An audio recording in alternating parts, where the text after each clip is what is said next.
Assalamualaikum warahmatullahi wabarakatuh. Waalaikumsalam warahmatullahi wabarakatuh. Jamaah oh jamaah.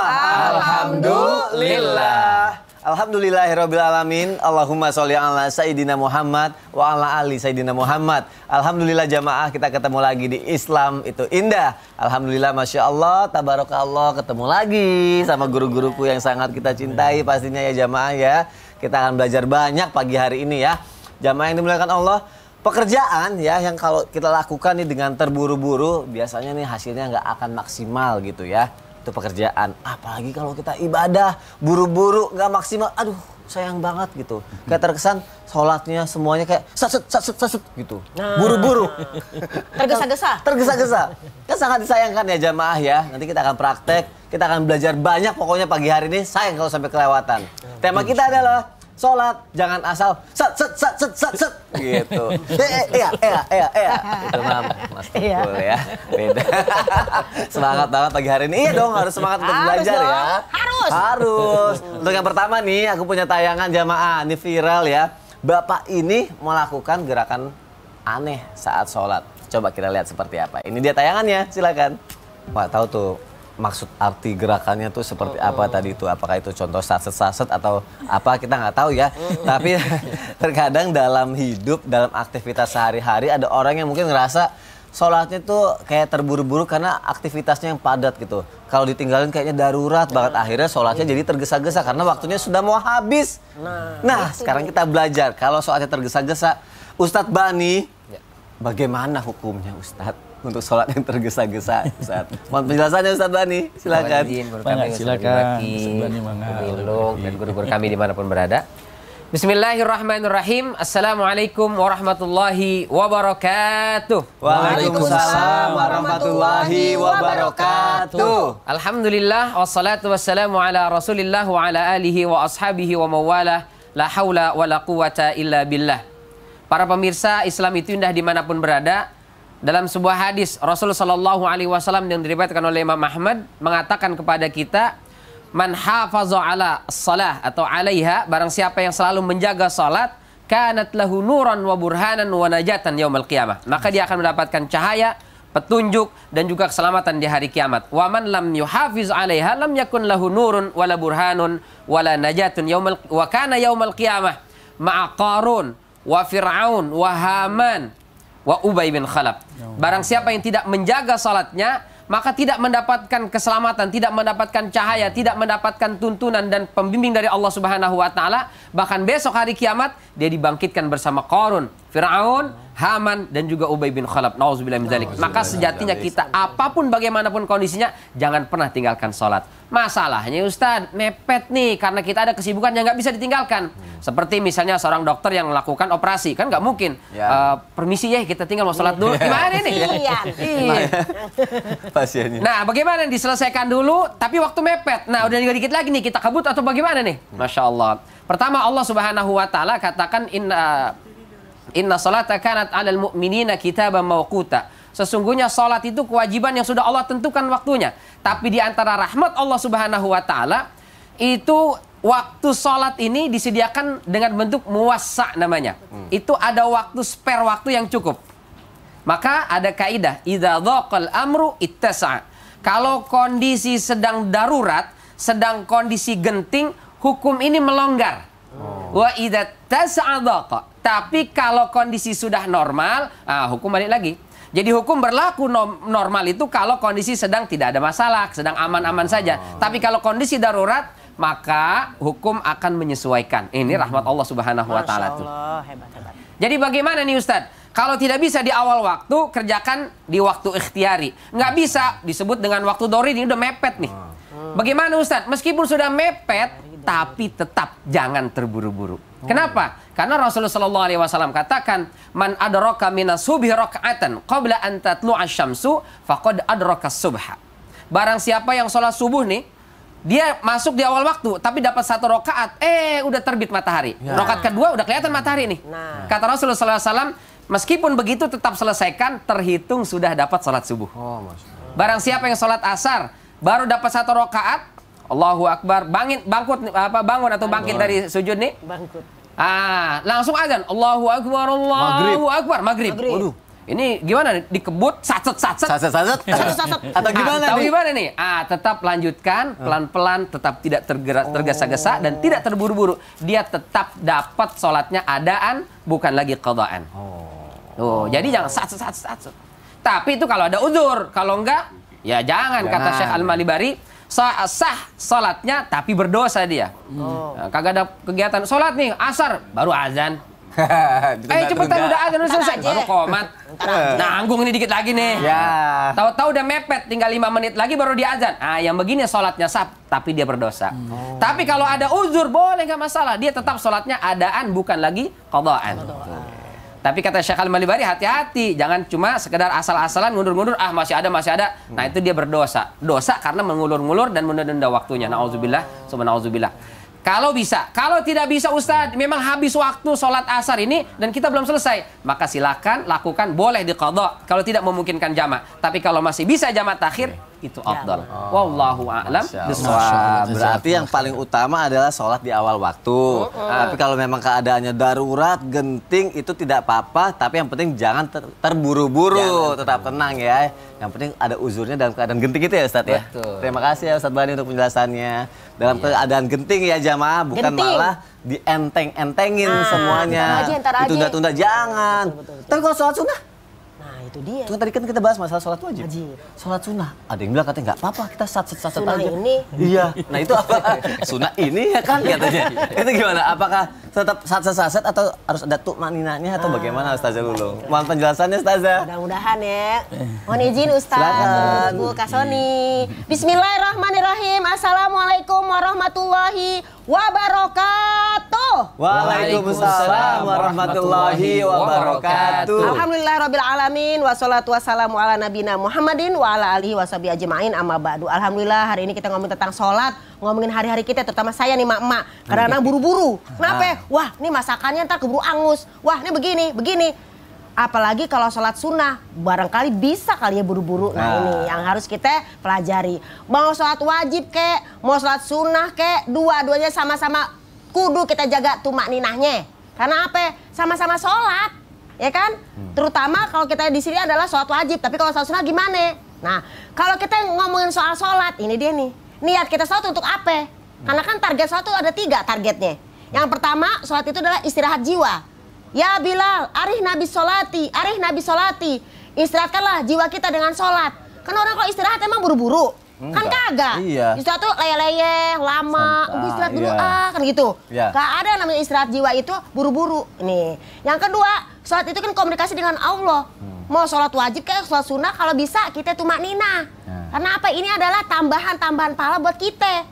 Karena apa? Komunikasi dengan Allah, jalankan dengan Allah, dengan orang yang kita sopan. Iya benar. Saya datang ke rumah Kasoni saya mau ngundang Kasoni tanggal sekian. Kasoni bisa nggak? Saya buru-buru. Kira-kira Kasoni ngerti nggak? Enggak. Ustazah ngomong apa sih? Buru-buru amat. Nah, apa sih? Tolong dong ngomong artikulasinya. Yang jelas. Benar. Mana ekspresinya? Mana ekspresinya? Begitu. Komunikasinya bagaimana? Ketika kita baca Bismillahirrahmanirrahim. Alhamdulillahirabbil alamin. Allah menjawab, Hamidani abdi. Segala puji bagi Allah, Tuhan semesta alam. Kemudian Allah menjawab, oh hambaku sedang memuji aku. Ngobrol sama Allah, komunikasi. Masa buru-buru? Dan yang ketiga, ternyata sholat ini dalam Al-Quran, dalam hadis ya semua. Kita tahu bahwasanya sholat adalah mencegah perbuatan keji dan mungkar. Makanya kadang ada orang nanya tuh, Bu, kenapa sih tuh orang tuh sholatnya rajin, ngaji rajin, tapi masih berbuat yang jahat? Sebel saya. Dengan saya nggak sholat, repot juga. Ternyata kalau kata ahli tafsir, kalau kita sholatnya belum sempurna, as-sholatu, ya kan? Sholatnya belum sempurna, rukunya, tumaninahnya masih buru-buru. Bagaimana mau mencegah perbuatan keji dan mungkar? Makanya lakukanlah sholat kita dengan niat belajar sholihah. Bila berat menegakkan sholat. Gimana? Pelan-pelan saja. Begitu. Masa sholat nyambung juga ya? Nyambung ya kan? Namanya juga sholat ya kan? Jadi mudah-mudahan kita sebagai ibu-ibu, terutama ibu rumah tangga yang punya anak banyak mungkin, yang punya kegiatan banyak, yang masak, yang belanja, yang ngiris bawang, ngupas ini, ngupas itu, tetap kita laksanakan sholat, mau wajib maupun sunnah, mudah-mudahan terjaga tumakninahnya, terjaga rukun sholatnya, terjaga syarat sahnya. Karena apa? Apalagi perempuan, fikihnya banyak, yang toharohnya lah, yang ba'da haid lah, yang ba'da junub lah, banyak keperluannya perempuan. So, jangan kemana-mana, karena kita sebagai seorang wanita soleha, insya Allah ibu yang soleha, saudara yang soleha, jangan pernah tinggalkan sholat. Bahkan dalam ayat Al-Quran dinyatakan nanti di akhir zaman dalam surat 19 Maryam ayat 59 banyak orang yang nongki-nongki tapi ternyata mereka meninggalkan sholat. Itu menurut Ka'ab Al-Ahbar. Aduh, jangan sampai seneng nongki boleh ibu-ibu. Iya, tapi sholat jangan tinggal. Jangan ditinggal dan yang tergesa-gesa juga ya. That's right. Cukup ngomong aja yang tergesa-gesa kayak undalulu ya. Sat aja, tapi sholat tetap tumanina ya. Ingat itu ya jamaah ada di rumah. Terima kasih Ustazah Lulu. Ngomong itu Mak. Ngomong lagu saya tadi bagus nggak? Bagus. Aku cuma tahu pas itunya doang. Terakhirnya doang pelan-pelannya sajanya aja ya. Tumaknina apa sih dari tadi ngebahas masalah tumaknina. Teman-teman juga pasti tahu jamaah yang ada di rumah. Sholat harus tumaknina. Sebenarnya aku harus nanya sama Abi Mahdi sih. Tumaknina itu sebenarnya kita sholatnya kayak lama gerakannya, durasinya lama atau menikmati. Lama juga ngomongnya. Tumanina ngomongnya. Itu sebenarnya seperti apa Abi Maki? Mau penjelasannya Abi? Iya. Silakan Abi. Ya Mas, makasih Mas Sony. Izin Ustadz Bani, izin Ustadz Lulu. Subhanallah. Ya. Bismillahirrahmanirrahim. Assalamualaikum warahmatullahi wabarakatuh. Waalaikumsalam warahmatullahi wabarakatuh. Alhamdulillahirabbil alamin. Allahumma shalli ala Sayyidina Muhammad wa ala ali Sayyidina Muhammad. Subhanallah. Ada satu hadis yang sangat luar biasa. Rasul Shallallahu Alaihi Wasallam bersabda dengan kata-kata yang sangat-sangat mengerikan buat kita. Aswa'us sarakah. Iya. Jadi dengan mengatakan bahwa yang paling buruk seseorang pencuri. Jadi yang namanya mencuri itu pasti adalah keburukan. Tapi tidak ada pencuri yang paling buruk. Iya. Tidak ada pencuri yang paling buruk. Kecuali siapa pencuri ini? Pencuri di dalam sholatnya. Na'udzubillah. As-sarakatu bis shalah. Sampai sahabat bertanya, ya Rasulullah, bagaimana ada orang mencuri sholatnya? Bagaimana ada orang mencuri sholatnya? Jawabannya, punten, dengan kalimat yang indah, kalau dirinya ruku la yutimmu ruku'ah, was sujud la yutimmu sujudah. Dia ini ruku tapi tidak sempurna rukunya. Dia sujud tidak sempurna sujudnya. Bahkan para ulama dia i'tidal tidak sempurna i'tidalnya. Bahkan dia duduk di antara dua sujud tidak sempurna duduk di antara dua sujudnya. Ini dia. Kenapa? Karena haknya adalah milik Allah Subhanahu wa taala dicuri dengan ketidaksempurnaannya itu. Hati-hati, hati-hati usikum wa iyaya nafsi bitaqwallah. Terkadang ketika melaksanakan sholat jauh daripada tumaknina, maka punten sedikit berbeda antara tumaknina dan khusyuk. Kalau tumaknina para ulama mengatakan fil badan wal khusyuk fis shalah. Jadi kata-katanya tumaknina jasadnya, maka para ulama mengatakan tumakninah ini adalah memberikan haknya daripada anggota tubuh ini pada yang harus dilakukan sempurnanya, ataupun mengatakan anggota tubuh ini sempurnakan gerakannya ketika sedang sholat. Contoh misalnya punten ya, karena Rasulullah menyatakan kata-katanya dia ruku tapi tidak sempurna rukunya, anggota badannya tidak sempurna dengan rukunya. Contoh saja, usikum wa iyaya nafsi bitaqwallah. Sempurnakan gerakan baru doa. Itu entengnya bahasanya. Misalnya, jangan pernah begitu mau ruku, Allahu Akbar, Allah subhana rabbiyal. Nah, ini masih begini sudah subhana rabbiyal azimi. Iya, tapi mengatakan katakannya Allahu Akbar subhana rabbiyal azimi. Itu bukan sat-sat lagi itu mah. Sat-sat kalau gitu mah. Iya, ada sat-satnya, ada satnya. Karena sat gitu ya. Subhanallah. Jadi Allahu Akbar kalau sudah punten, kalau sudah pas seperti ini, Anda menikmati gerakannya, sudah pas dengan rukunya, nyaman rukunya, baru setelah itu kita ucapkan Subhana Rabbiyal Azimi. Abi mau pakai sejadah nggak nih? Oh, Masya Allah, Masya Allah. Sejadah ya. Kebalik. Balik deh. Sat-sat sih. Sat-sat sih. Subhanallah, ya punten. Kalau seandainya nanti, ya, begitu dalam keadaan sujud, kadang-kadang lagi dari ruku nih, Sami Allahu liman hamidah, misalnya kan, setelah itu apa? Ini kalau sudah selesai, udah gerakan Rabbana walakal hamd. Ya kadang-kadang ada Rabbana walakal hamd. Ini belum tumakninah. Nanti kalau sudah di sini baru Rabbana walakal hamd. Kalau sudah gerakan sudah enak, nikmat, tegak, lurus, ya. Makanya dengan mengatakan membuktikan bahwa khuliqal innal fi kabad. Ada kata-kata bagaimana? Khuliqal insana fi kabad. Ya, jadi kabad ini dalam keadaan beberapa ulama tegak seperti ini. Kabad artinya makhluk yang lurus itu hanya manusia. Ya, makhluk yang lurus dibuktikan dengan kabadnya itu lurus seperti ini. Lalu selanjutnya ketika sujud, Allah jangan seperti ini. Belum selesai nikmat sujudnya sudah subhana rabbiyal a'la, subhana. Tapi nikmati dulu. Sudah pas nikmat, nyaman, sudah pas baru kita katakan subhana rabbiyal a'la wa bihamdihi. Seperti itu. Begitu juga sudah seperti ini, nyaman duduknya setelah Rabbi firli warhamni. Jadi tidak ada gerakan kecuali dinikmati dan setelah sempurna gerakan baru doanya dikeluarkan atau dilancarkan. Yang keliru gerakan belum dinikmati, doa sudah lanjut. Nah, itu dah ketika tidak ada tumak ninahannya. Gitu Mas. Wallahu a'lam Berarti bishawab. maksudnya kita sempurnakan gerakan kita dulu, baru kita baca ya. Betul, jangan betul. saja, Abi. Nggak Nggak apa-apa, Abi. Iya. Berarti sempurnakan gerakan dulu ya, Bi ya. Sempurnakan gerakannya Baru- sesuai dengan apa yang diinginkan Rasulullah, baru doa. dibaca doanya. Masya Allah. Terima kasih Abi Maki. Allah barik fiik, Kalau gitu aku sami-sami. mohon izin, aku numpang lewat, aku mau ngasih tahu Ustadz Bani. Ustadz Bani sini deh. Gimana? Tadi kan katanya kalau tumanina kan sempurnakan gerakan dulu, baru bacaannya kan. Betul. Gerakannya udah sempurna nih, udah tumanina. Tapi begitu baca, Bismillahirrahmanirrahim, Alhamdulillahirrahmanirrahim, maliki yaumiddin, iyyaka na'budu wa iyyaka Cepet nasta'in. amat. Kan udah hafal. Kita juga udah hafal tapi nggak cepet-cepet gitu juga kali. Terus gimana dong? Kalau ada imam yang kayak gitu, makmumnya mendingan ikutin aja atau udah deh sholat sendiri aja? Ah, ini biasanya sebenarnya sih imam favorit itu. Iya, soalnya Cepet-cepet imam favorit. Belum selesai. Tapi jamaah mau tahu gimana solusinya? Mau. Gimana jawabannya? Ah, setelah yang Setelah yang satu ini ya, jangan kemana-mana, tetap di Islam itu indah aja. Jamaah, oh jamaah. Alhamdulillah. Buru-buru aja.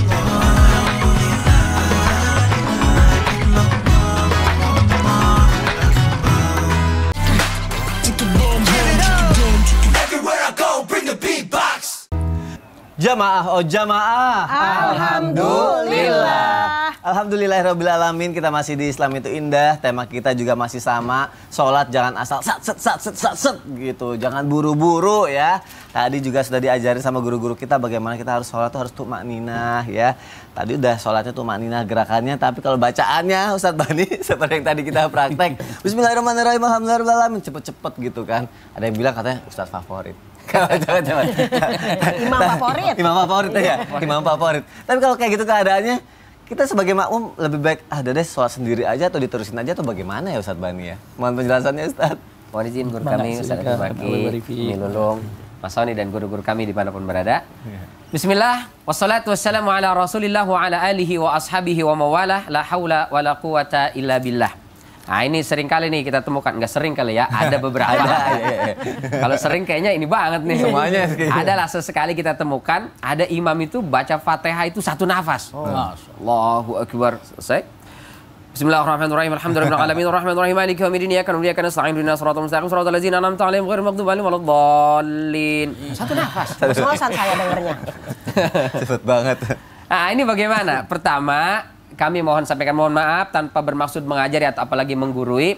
Sebaiknya pelan-pelanlah. Wabil khusus baca surat Al-Fatihah nikmati. Tadi Bunda Lulung sudah menyampaikan bahwa Fatihah itu inti salat. La salata liman lam yaqra bi Fatihatil kitab, kata Rasulullah. Nggak sah salat itu, nggak sempurna. Bahkan sebagian mengatakan nggak sah salat kalau Fatihahnya nggak dibaca dengan benar.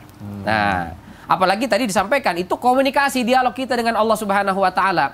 Qasamtu baini wa bainas shalah. Atau qasamtu shalah baini wa baina abdi qismain. Aku membagi salat antara aku dengan hambaku menjadi dua bagian. Wali abdi masal. Bagi hambaku apa yang dia minta. Ketika bilang Alhamdulillahirabbil alamin. Nah, itu kita kasih jeda dikit Umi Lulung ya tadi ya. Nanti Allah akan jawab hamidani abdi. Ar-Rahmanir Rahim. Majjadani abdi. Maliki yaumiddin asna alayya abdi. Iyyaka na'budu wa iyyaka nasta'in. Hadza baini wa baina abdi wa li abdi ma sa'al. Jadi ada jeda. Ya kan Allah itu nggak kayak kita Ustaz.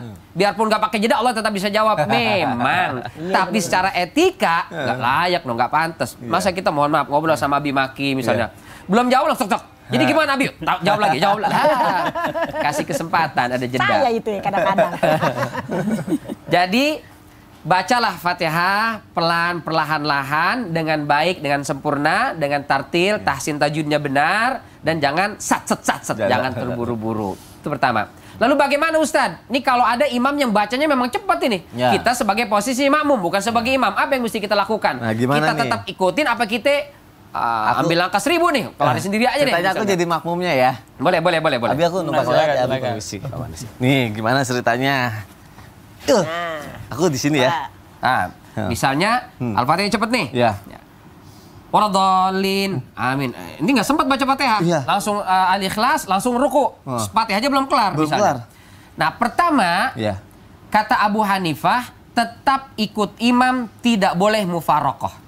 Mufarokoh itu apa? Mufarokoh itu berarti ganti niat. Iya. Mas Soni ganti niat. Tadi kan sholatnya berjamaah jadi makmum Berjamaah, nih. iya. Karena kecepatan Mas Soni akhirnya, ini kayaknya nggak beres nih, nggak kekejar nih. Maka Mas Soni ganti niat, niat sholat sendiri, kerjakan sendiri. Oh gitu akhirnya. Jadi misalnya imam sudah ruku, Iya. Mas Soni masih tetap kelarin Masih tetap Fatihah. selesain. Nah, terus sami Allahu liman hamidah, belum kelar Al-Fatihahnya, nggak Belum. apa-apa lanjutin. Sampai imam udah salam, Mas Soni berapa satu rakaat nggak masalah.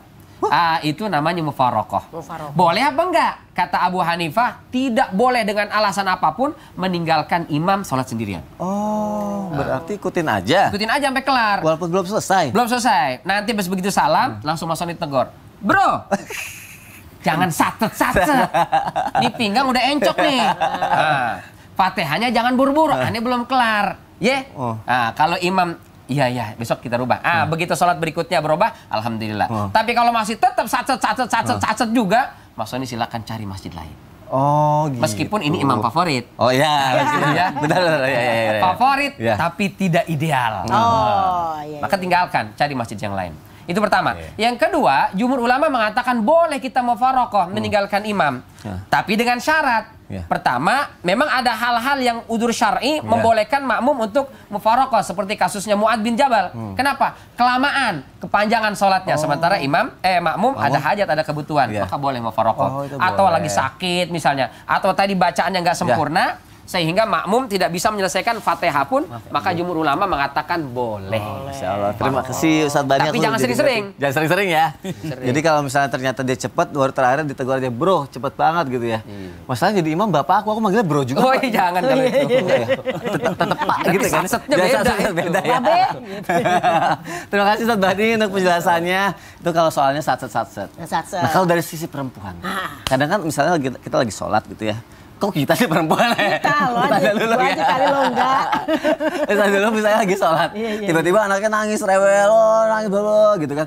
Itu sholatnya dipercepat satset aja atau kayak udahlah dibatalin aja deh. Baiknya gimana sih kalau kayak gitu? Tergantung. Tergantungnya apa? Kita bahas. Mohon penjelasannya Ustazah Lulu. Mohon izin Ustadz Bani, Abi Maki, dan semuanya guru-guruku tercinta. Alhamdulillahirrahmanirrahim, kalau kita ngomongin masalah sholat, apalagi mau laki kek, mau perempuan, tetap kita menjaga tumak ninahnya. Karena apa? Karena sholat itu bagi laki-laki maupun perempuan sama saja kewajibannya, ya kan? Kecuali dalam fikih-fikihnya. Jadi gimana kalau kita misalnya sholat, kita masih punya bocah, ya kan? Masih punya anak kecil, mungkin yang masih merangkak atau gimana-gimana. Nah, jadi kalau kita ngomongin masalah sholat, kalau sholatnya sholat wajib, ya kan? Ini kita percepat bisa. Ya. Karena apa? Karena dalam hadis dari Rasulullah SAW, ketika Rasulullah sedang sholat, ya kan, selesai sholat, ya kan, kemudian dia mendengar tangisan bayi. Jadi pada saat Nabi sedang menjadi imam dan sholat, ketika ada terdengar suara tangisan bayi, maka Nabi mempercepat sholatnya. Karena apa? Takut nanti ada seorang ibu yang menjadi makmumnya tertekan batinnya. Ya tertekan batin ya, kenapa? Aduh, ini gimana nih anak saya? Gimana? Apalagi yang menjadi imam adalah seorang Nabi. Ya repot kita, kalau kita imamnya Abi aja kita deg-degan,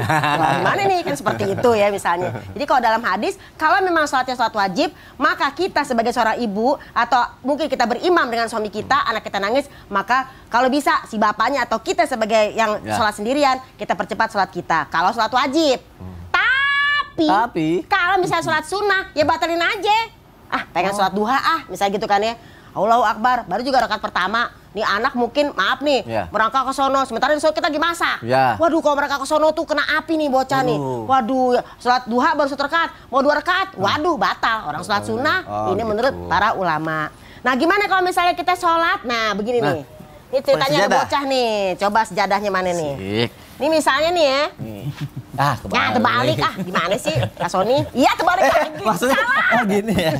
Kebalik ya. Gitu. Terima kasih Kakak Sony. Misalnya Umi lagi sholat nih.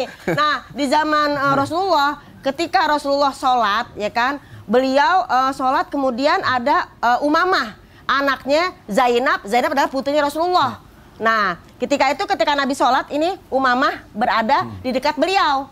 Maka ketika Rasulullah sholat, kemudian kita praktek dulu ya. Abi mohon izin nih, pemirsa mohon izin nih, takut saya salah kate, dimaafin aja ya. Pagi sholat, taruhlah udah berdiri, udah ruku ya kan. Sami Allah liman hamidah. Nah pada saat Nabi sujud ya, kita sujud nih. Ini bocah naik ke sini nih. Nah maka Nabi diam dulu di sini. Nah kemudian Nabi bangun, Nabi taruh anaknya, ya kan? Nah kemudian kalau misalnya dia masih juga nempel-nempel, oke. Pada saat kita bangun, maaf nih, aduh ribet banget ya. Kita angkat anaknya. Bismillahirrahmanirrahim. Kita angkat. Karena Rasulullah pernah seperti itu. Kemudian pada saat ruku, kita bawa anaknya. Pada saat kita sami Allah liman hamidah, kita pegang tetap. Nah pada saat kita sujud, kita letakkan anak kita. Baru kita sujud lagi. Sampai kita selesai sholat seperti itu. Ini ada dalam hadis dari Abi Qatadah seperti itu pemirsa. Jadi boleh kita bawa anak kita selama anak kita memang yang masih kita pegang. Tapi kalau anak itu sudah bisa duduk, mungkin masih 2 tahun 3 tahun, nggak bisa kita gendong kan keberatan juga ya pemirsa. Maka pada saat itu dia duduk, kita sholat, ya kan seperti biasa. Ruku, pokoknya kita sujud. Dia nangis-nangis nih, kita pindahin duduknya. Kita begini lagi. Ini ada di dalam kitab dan juga dalam kitab Sahih dalam bab masajid. Nah, jadi mudah-mudahan walaupun kita bawa anak, nggak khusyuk dong. Loh, khusyuk itu ya tadi guru kita terangkan. Bacaannya kita pelan-pelan. Kan nggak mungkin gara-gara anak bacaan buru-buru. Bismillahirrahmanirrahim. Ini bocah sini ya. Nggak seperti itu. Jadi gerakan itu adalah selama ada contoh dari Rasulullah, boleh kita gendong anak. Yang nggak bisa, gendong laki kita. Itu nggak kuat juga.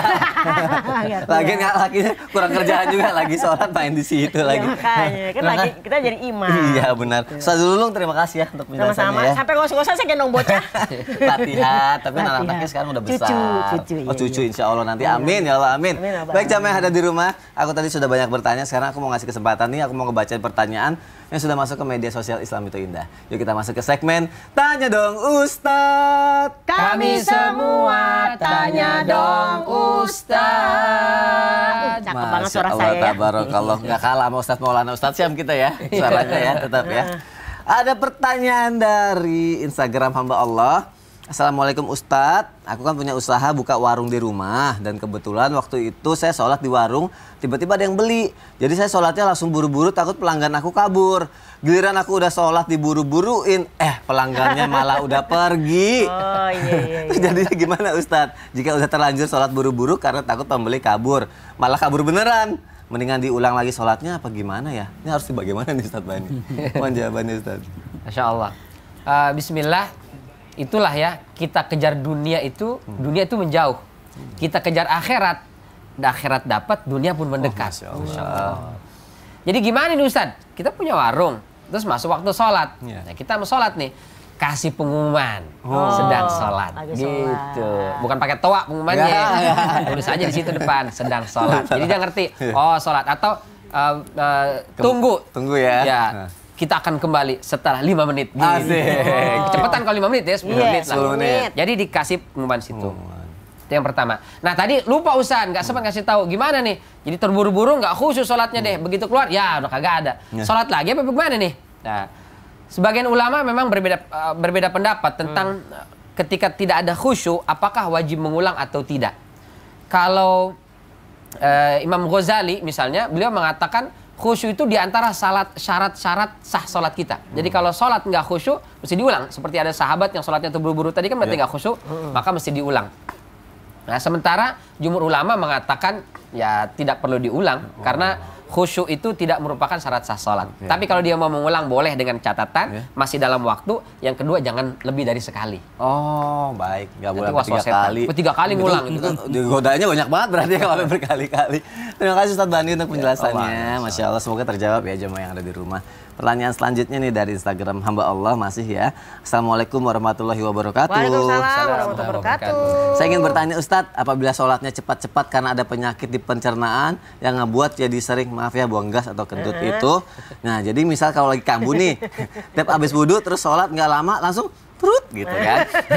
Terus sekarang habis wudhu langsung trut lagi gitu kan. Karena sering-sering buang gas, jadi sholatnya dicepetin biar nggak keburu Trut lagi gitu. Nah, apakah boleh Ustadz sholatnya dicepetin karena ada penyakit? Adakah cara sholat yang bisa mempermudah sholatnya bagi yang sering buang gas nih Ustadz? Aduh, kesian Makasih banyak ya amat. Ustadz. Wah, oke deh. Kalau gitu Abi Maki mohon izin jawab melalui tausiah ya Abi.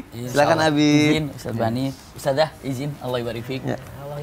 Subhanallah, Maha Suci Allah yang telah mengumpulkan kita di tempat ini. Amin. Di acara program Islam Itu Indah ini. Semoga seperti ini Allah kumpulkan kita di dunia. Amin, Seperti ini Allah. juga kelak Allah kumpulkan kita di surganya. Amin ya Rabbal Alamin. Subhanallah, ketika ada seseorang memiliki ya kalau dikatakan ya penyakit gitu ya. Ya. Namanya adalah penyakit. Ketika baru wudhu keluar angin. Mau sholat keluar angin. Apa yang harus dilakukan? Pertama, ya. Bukan berarti tidak melaksanakan sholat karena saya selalu mudah keluar angin. Tinggalkan pikiran itu. Walau bagaimanapun sholat itu adalah wajib. Jadi jangan alasan, saya nggak sholat, kenapa? Wudhu sebentar keluar angin, wudhu sebentar keluar angin. Punten, bukan alasan Anda tidak sholat. Berarti setiap mau sholat Anda wudhu. Iya, ketika mau sholat Anda wudhu. Punten, setelah itu apa? Sholatlah. Yang pertama, kalau Anda bisa mengetahui posisi kira-kira bagaimana agar bisa menahan angin ini, kalau duduk saya tidak keluar angin, ya sudah sholatnya duduk saja. Misalnya, tapi kalau misalnya duduk pas lagi ruku juga saya nanti bisa keluar angin. Berarti jaga rukunya pun seala kadarnya sehingga tidak membuka apa yang ada di belakang itu, takutnya keluar angin juga. Ya. Iya, jadi karena nggak ada klepnya atau apa gimana gitu ya, terbuka. Oh, iya, gitu Jadi ya. jadi kalau misalnya saya ini kalau bergerak berdiri keluar angin gampang, tapi kalau duduk saya amat duduk sholatnya. Mudah sebenarnya ya. Tapi saya rukunya bagaimana? Seala kadarnya. Sujudnya bagaimana? Lebih rendah daripada ruku. Seandainya Anda bisa melakukan itu, Anda tahu bagaimana cara menahan angin itu tidak keluar. Iya. Tapi qadarullah misalnya mau duduk, mau berdiri, tetap saja keluar. Tetap saja keluar. Ini bagaimana caranya? Usikum wa iyaya nafsi bitaqwallah. Para ulama dengan mengatakan di sini inilah Allah Maha Rahman Maha Rahim. Lanjutkan sholatnya. Namun punten, apabila Anda bisa menahan selagi tidak membahayakannya, tahanlah, maka disitulah untuk mempercepat dalam artian bukan tidak mengkhusyukkan sholatnya. Iya, jadi mempercepat misalnya ketika rukunya subhana rabbiyal azim wa bihamdi. Ketika satu kali sujudnya subhana rabbiyal a'la wa bihamdi. Bahkan subhana rabbiyal azimi saja. Bahkan beberapa ulama subhana rabbiyal a'la saja. Ketika di atas sami Allahu liman hamidah rabbana walakal hamdu saja. Bahkan punten, Masya Allah tadi Ustadz Bani sudah menyampaikan bagaimana mufarakah. Nah ini ketika kita sedang berjamaah pun tapi tiba kerbak memang ini nggak bisa ditahan. Bagaimana? Maka niatkan, ya Allah saya niat untuk tetap lanjutkan sholat tapi selepas daripada imam. Kenapa? Ini udah nggak tahan.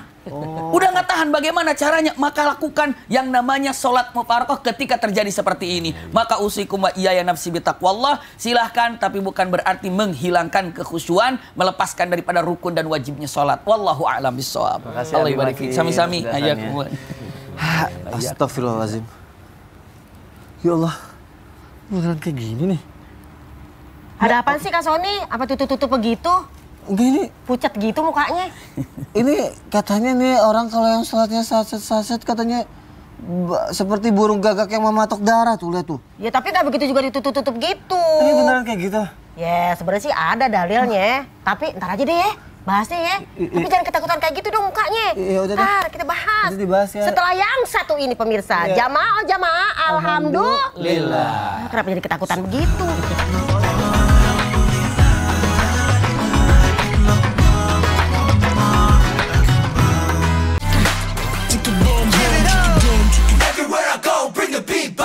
Oh jamaah, alhamdulillah. Alhamdulillah, lemes amat Iya, toh. tema kita masih sama kan ya? Masih. Sholat jangan asal saset ya? Sesaset. Iya, aku masih sedih soalnya aku sholatnya suka saset ya. Ya Ustazah Lulung ya. Alhamdulillah, sadar. Ustazah Lulung, aku mau nanya lagi. Di sini salah. Itu ke kiri, ke Abi. Nah, gitu dong buka ya. Aku masih ampun. malu Ustazah. Soalnya kadang suka saset. Katanya kayak burung gagak. Burung gagak Yang mematuk matok darah. darah. Nah, itu dia tuh. Beneran kayak gitu? Beneran. Jadi aku gimana baiknya nih? Ya dibenarkan lah. Pecinya. Diberesin, pecinya. Sholatnya juga kan. Iya. Harus gimana mohon penjelasannya Ustazah Lulu? Iya, mudah-mudahan Silakan ya, Ustazah. saya jadi takut. Mohon izin. Aduh, semuanya dan juga pemirsa Islam itu dirahmati Allah. Alhamdulillah kalau kita ngomongin sholat, jadi kita jadi ingat lagi. Karena memang pelajaran itu kudu diulang-ulang. Kemarin kita lupa, oh iya ya, ada yang salah nih. Nah, apalagi tadi dinyatakan dalam pertanyaan Kak Sony ya, sampai dia segitu takutnya ya. Gimana nih kalau kita sholatnya sat, buru-buru. Nah ini, emang kadang-kadang kita pengen buru-buru aja. Padahal tadi guru kita menyatakan kalau kita mencari dunia, maka Allah akan meninggalkan kita. Nah, ada hadis dari Abi Abdillah Al-Asy'ari mengenai sholat yang seperti ini. Sholat yang gimana? Yang seperti mematok darah, yaitu burung gagak. Jadi suatu hari ketika Rasulullah selesai mengerjakan sholat bersama para sahabat, maka kemudian Rasulullah berkumpul dengan para sahabat. Nah ini nih enaknya berjamaah nih. Habis sholat bareng-bareng, duduk bareng-bareng. Nah kemudian ketika sedang berkumpul dengan para sahabat, selesai melaksanakan sholat, ada seorang laki-laki masuk. Kemudian melaksanakan sholat. Dan Nabi melihat gerakan-gerakan sholat dari seseorang ini. Ternyata dia sholatnya sangat terburu-buru, ya, mengerjakan sholat dengan cepat gitu loh. Koyok cepet-cepet, sat gitu. Maka kemudian dalam hadis ini Nabi berkata kepada para sahabat, wahai para sahabatku, bagaimana menurut kalian dengan laki-laki seperti ini? Dia sholat tidak tumanina, dia sangat terburu-buru, ya kan? Maka jika dia meninggal atau mati dalam keadaan sholat seperti ini, maka dia mati dalam keadaan di luar agama Muhammad. Dan kalaupun dia sholatnya masih seperti ini, nauzubillah min dzalik, maka dia akan mati dalam keadaan apa? Seperti bagaikan burung gagak yang mematuk darah. Jadi kalau orang yang sholatnya terburu-buru, tergesa-gesa, al-ajalatu minasyaiton. Tergesa-gesa adalah perbuatan setan. Karena apa? Setan mengganggu kita. Udah buru-buru aja, cepetan. Ntar langganannya pergi tuh. Udah buru-buru aja, ntar anaknya begini. Nah ini. Jadi yang pertama, yuk kita sama-sama latihan, jangan sampai terburu-buru. Karena apa? Kalau terlalu terburu-buru, sujud ruku begini, benar seperti burung gagak mematuk darah. Ini hadis dari Abi Abdillah Al-Asy'ari. Dan yang kedua, kalau kita terburu-buru, kita tidak akan mendapatkan nikmatnya sholat. Karena apa? Halawatul iman, nikmat orang beriman adalah manisnya iman ketika dia senang melaksanakan ibadah. Nikmat banget. Seperti tadi, ngobrol tuh kalau kita sama yang kita cinta, asik, gak berasa. Ya enggak? Kalau ngobrol sama yang kita cinta. Kita aja dulu sekolah begitu, kalau gurunya guru favorit, ya kagak berasa, udah bel aja nih. Udah selesai nih. Nah, tapi kalau sama mungkin seorang guru yang kita pelajarannya bukan sama guru yang pelajaran kita nggak suka, pelajarannya susah banget sih. Aduh, cepetan kayak ini bel, cepetan kayak ini. Nah, jadi kalau kita cinta kepada Allah, cinta kepada sholat, yuk kita sama-sama.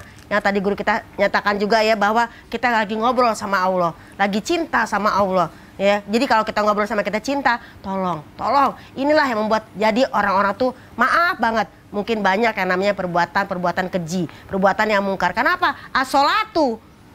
Dalam kalimat kalau sholatu ada alif lam di depannya, maka itu adalah perbuatannya harus sempurna. Berarti sholat mana yang bisa membuat kita jadi indah, jadi insya Allah merubah akhlak kita dari buruk menjadi baik. Sholat yang benar-benar sempurna. Begitu. Walaupun memang kita menyatakan kesempurnaan milik Allah, tapi kan kita juga kudu belajar sempurna. Oh, Masya Allah. Begitu. Terima kasih Ustazah Lulu. Amin. Mudah-mudahan bermanfaat ya. Amin. Udah jadi tutup lagi? Enggak udah. Soalnya kan mau cinta sama Allah. Kalau kita cinta sama Allah berarti kita gerakan sholatnya harus sempurna, jangan buru-buru. Karena kalau buru-buru, perbuatan setan jamaah nauzubillah min dzalik.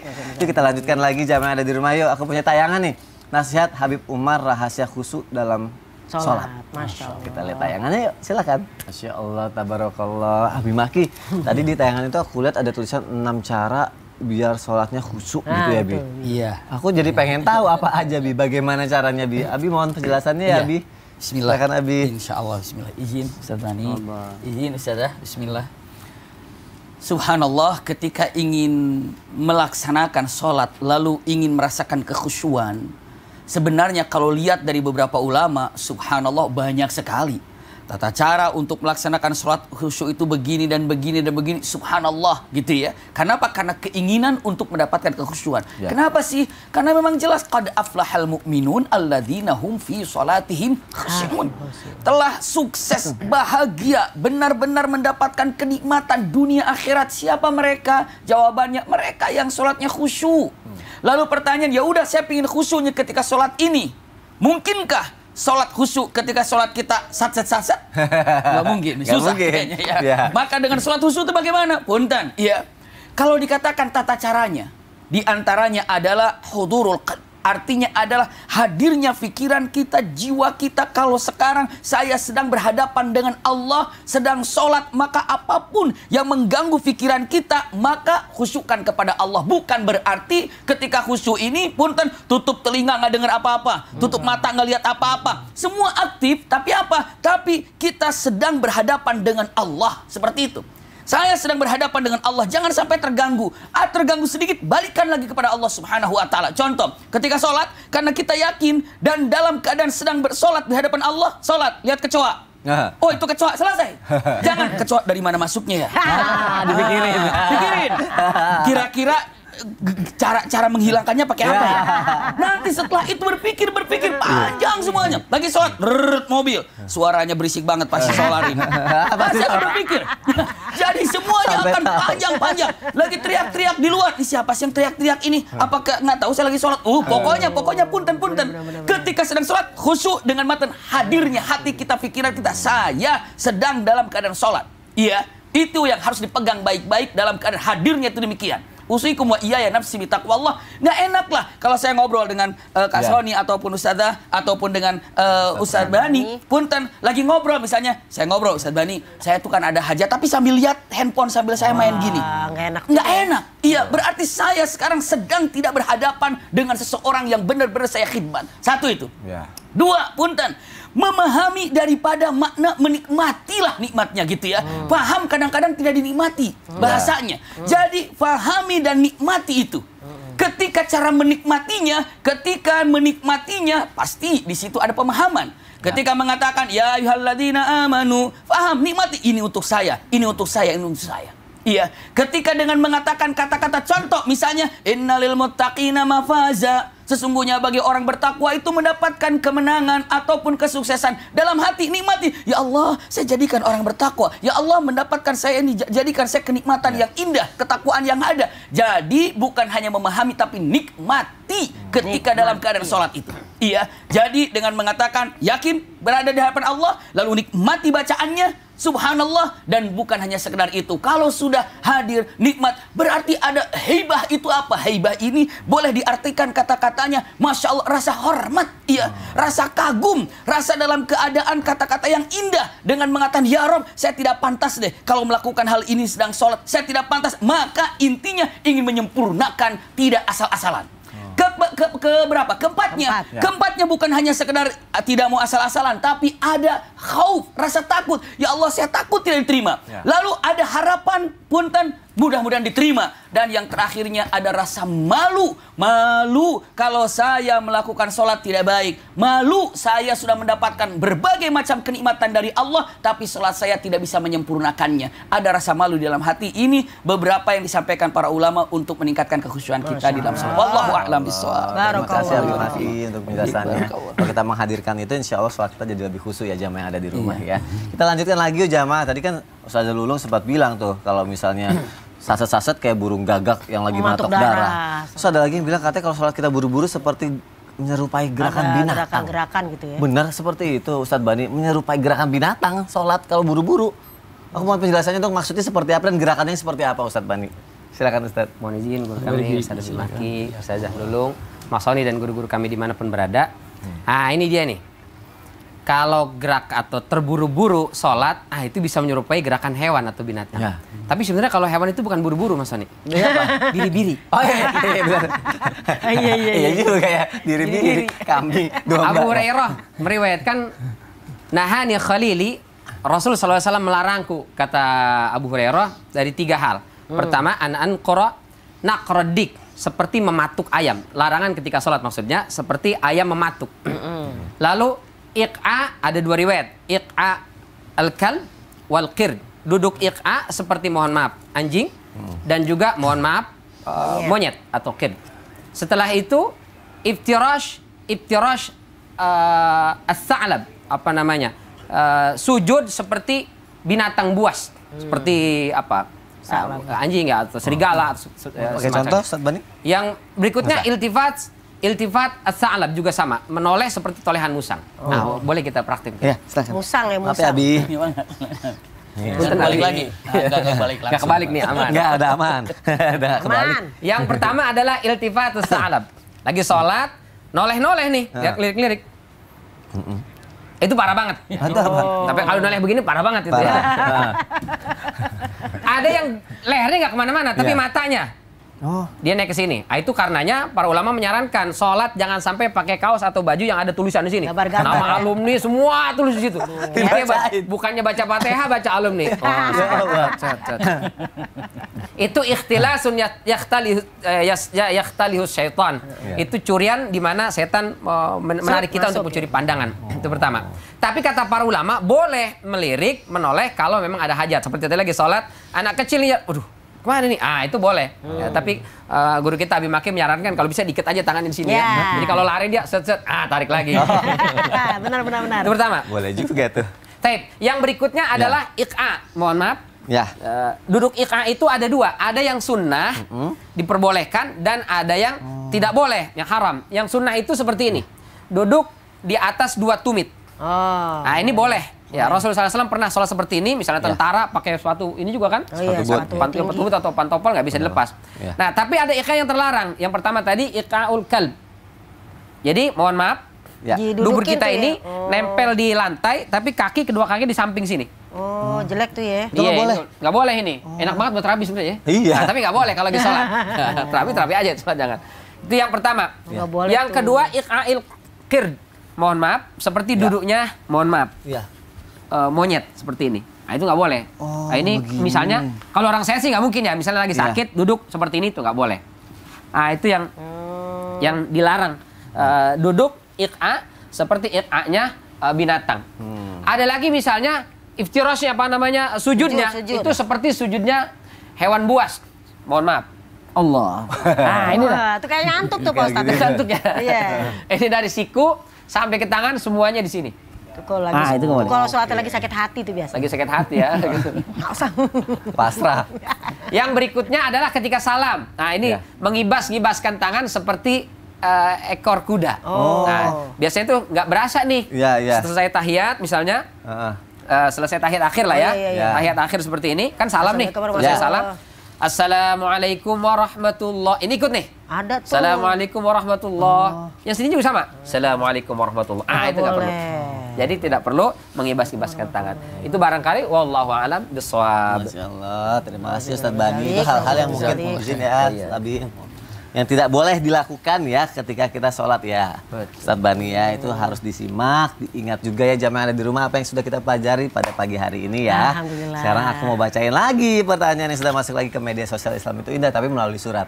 Kita masuk yuk ke segmen Tanya Dong Ustadz. Kami semua tanya dong Ustaz. Suratnya di mana ya? Mah ada surat kan ada surat. Kamu ngapain masuk-masuk ke sini ngasih surat? Gila alhamdulillah. Kasih surat. Aku rindu katanya. Ya ampun silakan duduk. Ih, Bapak. Ya Allah. Salah. Makasih ya. Makasih. Loh, pulangnya lewat situ lagi tadi. Oh, lewat jalan lain kayak habis sholat Jumat ya. Oh ya Allah, Ini makasih. kayaknya jangan pertanyaan nih. Ya, aku bacain, Cip. Surat cinta buat aku. Mah, ada surat? Iya, sweet banget. Cacuit. Ya ampun. Wah, Masya Allah nih, ada surat ya jamaah ya. Aku bacain ya.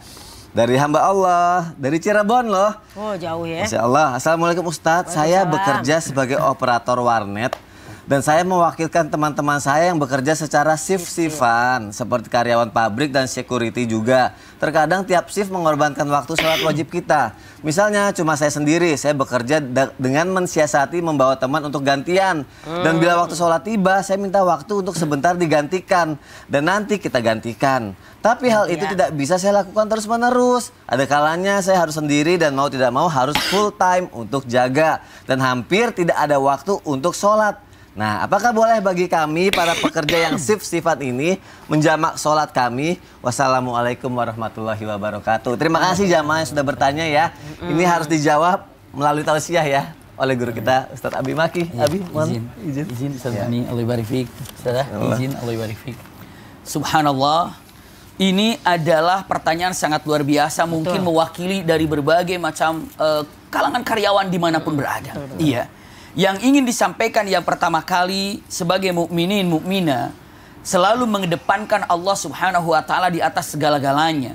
Jadi punten, jika Anda sekarang ini belum mendapatkan pekerjaan, maka begitu melihat cara bekerjanya mengganggu waktu sholat apa tidak? Sholat Jumatnya bagaimana? Duhur asarnya bagaimana? Maka itu adalah terpenting karena kita bukan hanya sedang mencari uang, tapi mencari keberkahan dan ridho Allah Subhanahu wa taala.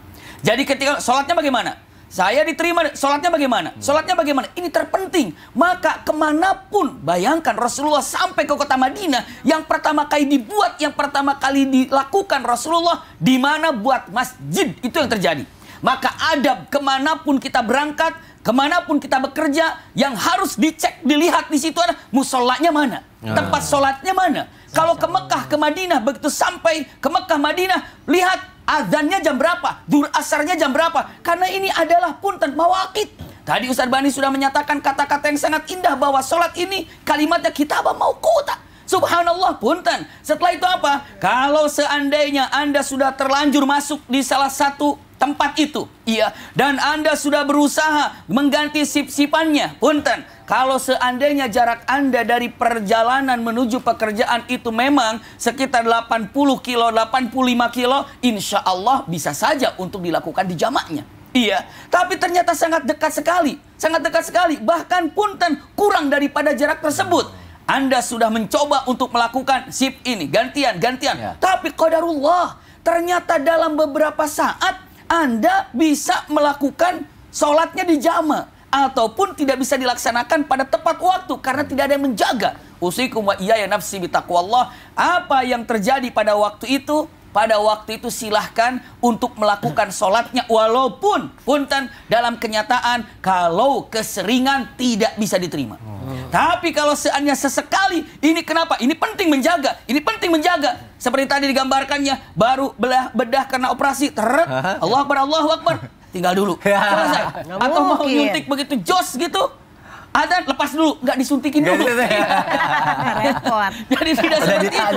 Ya, udah ditancap tapi dilepaskan. Tidak. Maka dengan kenyataan seperti ini sesekali bila silahkan. Namun punten, seandainya Anda sudah merasa resah dalam kejadian seperti ini, masa saya dijamah terus? Masa yakinkan hal ini bukan dari pemikiran yang buruk, tapi iman yang bertanya, merasa gundah, merasa tidak nyaman, merasa tidak enak. Maka pertanyaan yang dilontarkan oleh sahabat kita tadi, itu bukan pertanyaan dari pikirannya, tapi pertanyaan dari hatinya. Boleh nggak? Karena saya berhadapan dengan Allah ini. Sesekali silahkan. Tapi kalau seandainya ternyata terulang, agak sering terulang, maka sambil melakukan itu, sambil mencari kira-kira ada nggak tempat yang bisa menjamin Anda sholat lebih baik lagi. Karena hubungannya ini adalah dengan Allah Subhanahu wa ta'ala. Wallahu a'lam bishawab. Allah barik fiik untuk penjelasannya. Jamaah jangan kemana-mana, setelah ini aku bacain lagi, masih banyak lagi pertanyaan-pertanyaan menarik lainnya ya. Nggak lama kok, tetap di Islam itu indah. Jamaah, oh jamaah, alhamdulillah.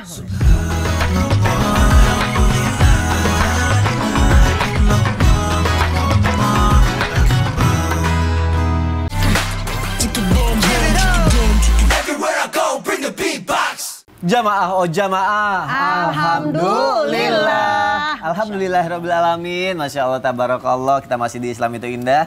Dan sesuai yang seperti tadi aku bilang, aku mau ngebacain lagi nih pertanyaan yang sudah masuk lagi ke media sosial Islam itu indah.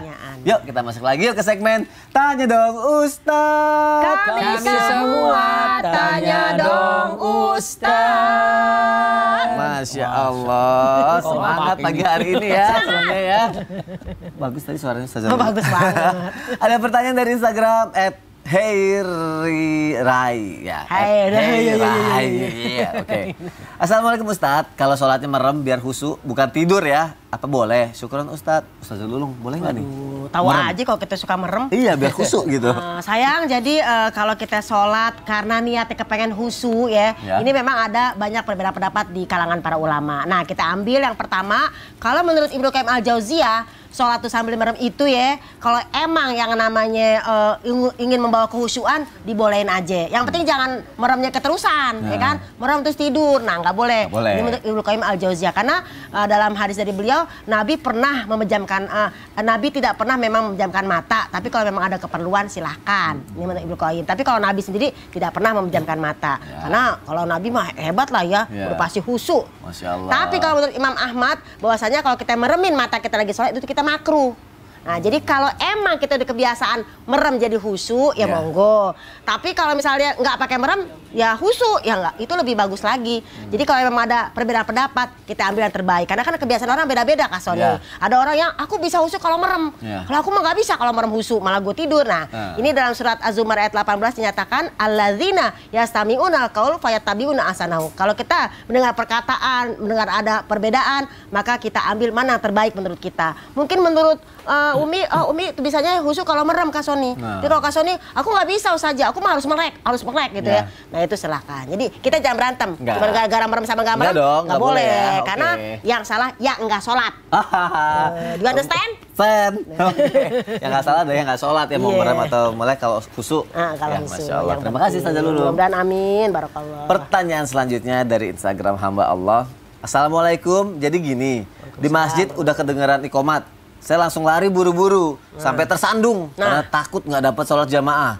Tapi saya habis itu ditegur, katanya nggak boleh buru-buru walaupun udah kedengar iqomat. Tapi kan saya takut nggak bisa berjamaah. Terus bagaimana nih Ustadz? Gimana nih Ustadz Bani? Ya. Ini juga pernah terjadi di zaman Rasulullah SAW. Ada yang terburu-buru sampai tersandung tadi. Maka kata Rasulullah SAW, "Idza sami'tum al-iqamah." Jika kalian mendengar iqamah, famshu ila shalah wa alaikum bisakinati wal waqar wa la tasra'u. Maka berjalanlah menuju masjid, menuju salat itu, tapi dengan tenang, jangan terburu-buru, jangan tergesa-gesa, khawatir tadi nanti tersandung. Fama adraktum fasallu, yang kalian temui imam lagi sedang posisi apa, ya udah takbiratul ihram ikut gerakan imam. Meskipun ya cuma tersisa 1 rakaat terakhir, gak apa-apa. Itu sudah termasuk kategori dapat sholat berjamaah.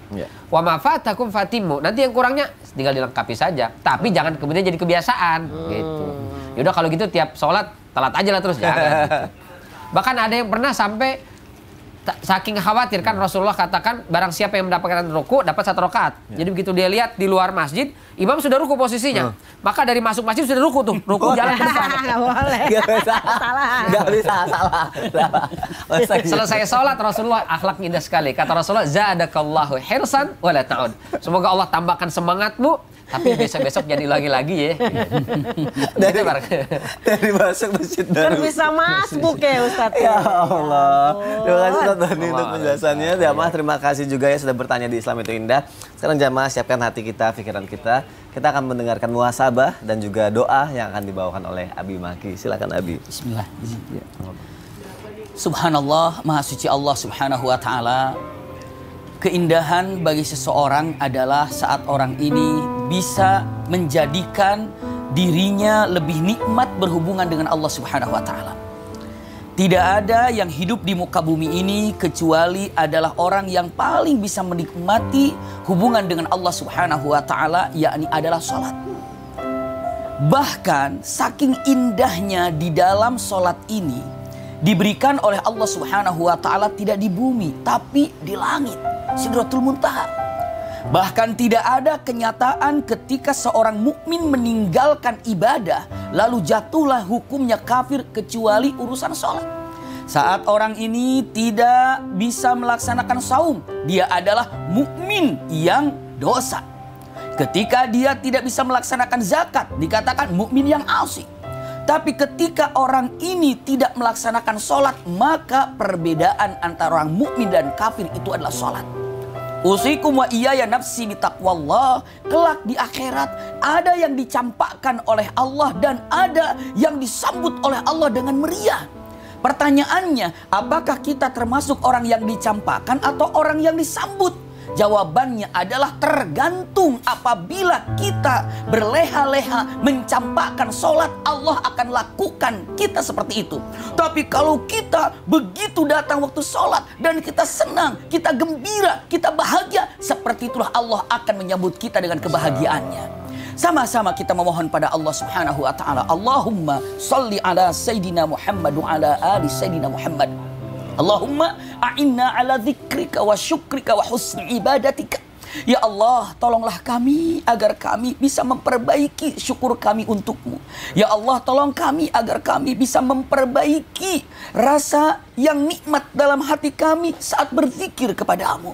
Tolonglah kami agar kami bisa memperbaiki ibadah kami. Anugerahkan kepada kami kekhusyuan di saat melaksanakan ibadah kepadamu. Wabil khusus, jadikan ibadah kami, sholat kami, ruku kami, sujud kami bisa menjadikan hamba-hambamu minal khasyiin. Ya Rahman, Ya Rahim, hadiahkan kepada kami nama-nama yang terindah disebut pada pagi ini sebagai hamba-hambamu yang engkau masukkan ke dalam sorga firdausmu. Rabbana atina fid dunya hasanah wa fil akhirati hasanah wa qina adzabannar. Subhana rabbika rabbil izzati amma yasifun wa salamun alal mursalin walhamdulillahi rabbil alamin. Amin ya rabbal alamin. Masya Allah, terima kasih kepada guru-guruku yang tercinta. Terima kasih jamaah sudah menyaksikan Islam itu Indah. Insya Allah besok kita ketemu lagi ya. Wassalamualaikum warahmatullahi wabarakatuh. Waalaikumsalam warahmatullahi wabarakatuh. Salatullah salamullah ala toha Rasulillah. Salatullah salamullah ala yasin habibillah.